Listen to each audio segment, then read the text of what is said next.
Imagine being born into a prison, not because of a crime you committed, but because of who your parents were. Imagine never knowing freedom, never seeing the outside world, never even realizing a life beyond your suffering exists.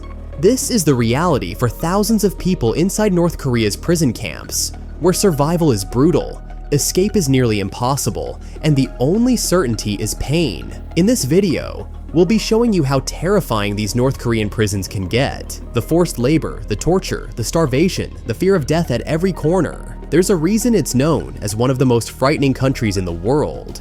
Inside North Korea's prison camps, many lives begin in chains.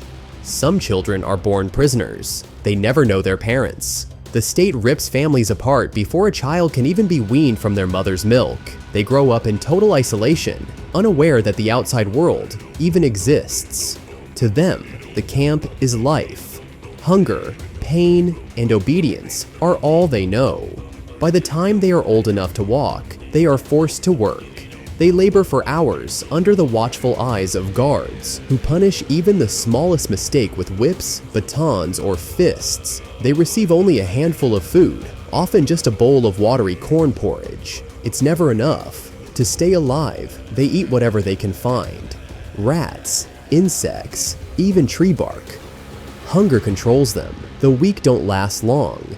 In the camps, showing emotion is dangerous. If a child cries, they are beaten. If they look tired, they are punished. Pain must be hidden. The guards demand obedience, and disappointing them can mean death. Inside North Korea's prisons, survival is a brutal game of endurance. The prisoners wake up on the cold, hard floor of cells barely big enough to lie down in. Some share their space with up to a dozen others, their bodies crammed together. There is no privacy, no fresh air, no hope of reprieve. Guards patrol the corridors, watching for the slightest sign of defiance. A wrong glance, a whispered word, anything can be seen as disobedience. And disobedience is met with swift, merciless punishment. Food is scarce, and what little is given is barely enough to sustain life.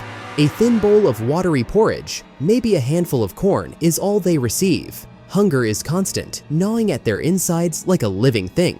Some prisoners, desperate to survive, turn to eating cockroaches, mice, anything they can find. But even then, it is never enough. Their bodies waste away, their ribs pushing against their skin like knives. Pregnant women are given no mercy. Others work until their bodies give out, collapsing under exhaustion and malnutrition. There is no medical care. Torture is routine, a weapon used not just to punish, but to break the human spirit. One prisoner was forced to squat on the balls of their feet, arms stretched forward, their muscles burning, their bones screaming for relief. Any shift in position was met with brutal beatings. Others were tied to trees, their arms wrenched above their heads, left to hang for hours, sometimes days. They are not just prisoners, they are captives in a system designed to erase their humanity. Over time, many accept their suffering. They no longer dream of freedom because they no longer believe they deserve it. Justice does not exist in North Korea. The law is vague, unwritten, and constantly changing. Citizens live in fear of being arrested for a crime they didn't even know existed. The worst crime in North Korea? Treason, a careless word, an unlucky association, or even a fabricated accusation can mean imprisonment, a fate worse than death. Once arrested, there is no defense. Trials, if they happen at all, are brief and meaningless. If the accused cannot prove their innocence beyond all doubt, they are guilty by default. The only way to escape punishment is bribery. Those with money and connections may buy their freedom. Those without must accept their fate. For most, prison is not just a few months or years. It's the rest of your life. Even if someone is released, their family is forever marked as criminals. The stigma follows them, limiting their ability to work, to find food, to live. In North Korea, imprisonment is not just about confinement. It's about control. Prisoners are stripped of their humanity, reduced to tools for the state. They are forced to work from dawn until nightfall, digging in mines, farming barren land, or assembling goods for the government. There are no breaks, no rest, no mercy. The work is brutal. The punishments are worse. A guard's word is law. If they command a prisoner to eat dirt, they must eat dirt. If they order them to touch an electrified fence, they must obey. There is no choice. only submission. Shin Dong-hyuk, an escapee from a North Korean prison camp, learned this lesson young. When he was just a boy, the guards accused his mother and brother of planning to escape. They demanded that Shin confess what he knew, but he had no information to give. His punishment was to watch them die. His mother was hanged. His brother was shot. He could do nothing but watch. For years, he accepted his fate. He believed he deserved this life. He had never known anything else. But one day, he saw an opportunity to escape. The guards were distracted. He and a fellow prisoner made a run for it. When they reached the electrified fence, his friend was the first to climb. He didn't make it. The high voltage killed him instantly. Shin used his friend's body as a shield, climbing over his lifeless corpse to freedom. There was no time for guilt or remorse. Shin ran as long and as far as he could, and eventually earned his freedom. Even for those who managed to flee North Korea, safety is not guaranteed. The regime hunts down defectors, punishing them if they are caught. Many are sent back to prison camps. Some are never seen again. Even outside North Korea, fear lingers. Escapees know that their families, parents, siblings, children may be punished for their defection. Under the regime's 3 generations of punishment policy, entire bloodlines are sent to prison for the crimes of one person. Prisoners in North Korea do not live. They exist, they survive. Every aspect of their lives is controlled, from how they sit to how they speak. Even the smallest act of defiance is punished with extreme cruelty.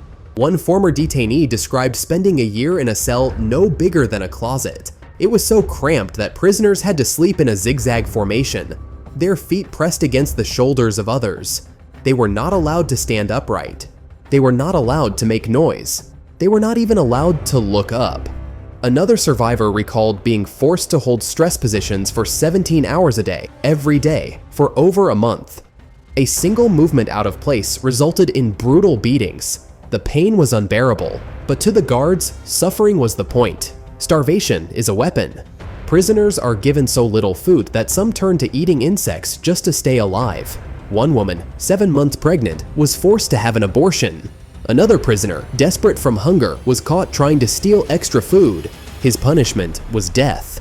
North Korean prisons are not designed to rehabilitate. They exist to destroy. The regime does not want prisoners to change. It wants them to break. Speaking against the government is a crime. Watching a foreign movie is a crime. Using a South Korean word is a crime. Even a teenager caught watching a South Korean TV show could face execution.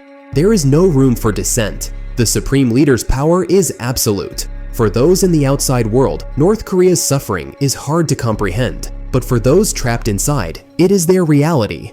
A reality of oppression, starvation, and fear.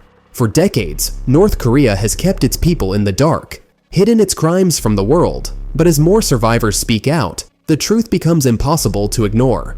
If you want to know about the most dangerous prisons around the world, check out our other videos on Around the World.